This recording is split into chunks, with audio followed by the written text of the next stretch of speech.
कार्तिक महात्म कथा अध्याय 28। धर्मदत्त ने पूछा, मैंने सुना है कि जय और विजय भी भगवान विष्णु के द्वारपाल हैं। उन्होंने पूर्व जन्म में ऐसा कौन सा पुण्य किया था जिससे कि वे भगवान के समान रूप धारण करके वैकुंठ धाम के द्वारपाल हुए।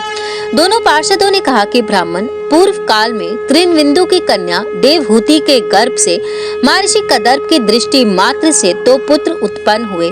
उनमें से बड़े का नाम जय और छोटे का नाम विजय था। पीछे उसे देवहूति के गर्भ से योग्य धर्म के जानने वाले भगवान कपिल उत्पन्न हुए। जय और विजय सदा भगवान की भक्ति में तत्पर रहते थे। वह नित्य अष्टाक्षर मंत्र का जप और वैष्णव व्रतों का पालन करते थे। एक समय राजा मरुत ने उन दोनों को अपने यज्ञ में बुलाया। वहां जय ब्रह्मा बनाए गए और विजय आचार्य। उन्होंने यज्ञ की संपूर्ण विधि पूर्ण की। यज्ञ के अंत में राजा मरुत ने उन दोनों को बहुत धन दिया। धन लेकर दोनों भाई अपने आश्रम पर गए। वहाँ उस धन का बंटवारा करते समय दोनों में परस्पर लड़ाई हो गई। जय ने कहा कि इस धन को बराबर बराबर बांट लिया जाए। विजय का कहना था कि नहीं, जिसको जो मिला है वह उसी के पास रहे। तब जय ने क्रोध में आकर लोभी विजय को श्राप दिया कि तुम ग्रहण करके देते नहीं हो, इसलिए ग्रह अर्थात मगरमच्छ हो जाओ। जय के श्राप को सुनकर विजय ने भी श्राप दिया, तुमने मत से भ्रांत होकर श्राप दिया है, इसलिए तुम मतांग अर्थात हाथी की योनि में जाओ। तत्पश्चात उन्होंने भगवान से श्राप निवृत्ति की प्रार्थना की। श्री भगवान ने कहा कि तुम मेरे भक्त हो, तुम्हारा वचन कभी असत्य नहीं होगा। तुम दोनों अपने ही दिए हुए इन श्रापों को भोग कर फिर से मेरे धाम को प्राप्त होंगे। ऐसा कहकर भगवान विष्णु अंतर्ध्यान हो गए। तदंतर वे दोनों गंडकी नदी के तट पर ग्रह और गच्छ हुए।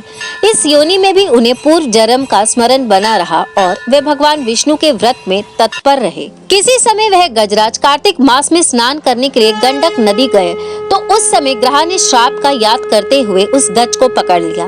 ग्रह से पकड़े जाने पर गजराज ने भगवान रमानाथ को स्मरण किया। तभी भगवान विष्णु चक्र, शंख और गदा धारण किए हुए वहां प्रकट हो गए और उन्होंने चक्र चलाकर ग्रह और गजराज का उद्धार किया और उन्हें अपने ही जैसा रूप देकर वैकुंठ धाम को ले गए।